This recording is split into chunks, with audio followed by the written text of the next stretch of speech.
नमस्कार. पहा, आज आपल्या शाळेमध्ये ज्या ताई आल्या त्यांचं नाव आहे कोकिळा रायबान सावंत. आपल्या शाळेतर्फे बोराखेडी गावामध्ये निरक्षरांचं सर्वेक्षण करण्यात आलं. त्यामध्ये यांची भेट झाली आणि आपण ताईला काही प्रश्न विचारले. ताई, सर्वप्रथम तुमचं नाव सांगा. माझं नाव कोकिळा रायबान सावंत. तुम्ही कधी शाळेत गेलेला आहात का? नाही, शाळेत काही जाईल नाही मी. मग आजीनं आबानं नाव टाकेल होतं, पण लहानी बहीण भाऊ सांभाळा कोणी नव्हतं, तर मग शाळेमध्ये जाऊ काही शिकली नाही. मग फक्त नाव टाकलं तर ते बी नाव जन्म तारीख बी नाही भेटली आजपर्यंत. मग तुम्हाला आता शिकावं असं वाटेल का? शिका वाटेल ते तर शिका वाटेल, पण मग आता घरचं मागचं कोण पाहिजे. पहा, आपल्या आदर्श जिल्हा परिषद मराठी शाळा बोराखेडीतर्फे आपल्या गावामध्ये निरक्षरांचे वर्ग चालतात. त्या वर्गाला यायची तुमची इच्छा आहे का? इच्छा आहे. नक्कीच. आम्ही तुमचं नाव नोंदवून घेतो.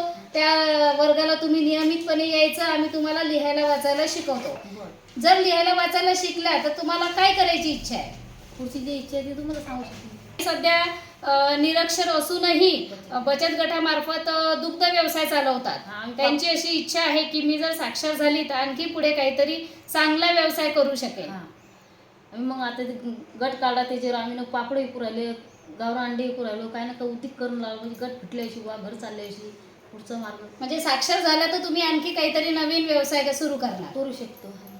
चला, ह्या होत्या कोकिळाताई, ज्यांची खूप इच्छा आहे की मी साक्षर झाली पाहिजे आणि आयुष्यात काहीतरी केलं पाहिजे. धन्यवाद. आम्ही नक्की तुम्हाला साक्षात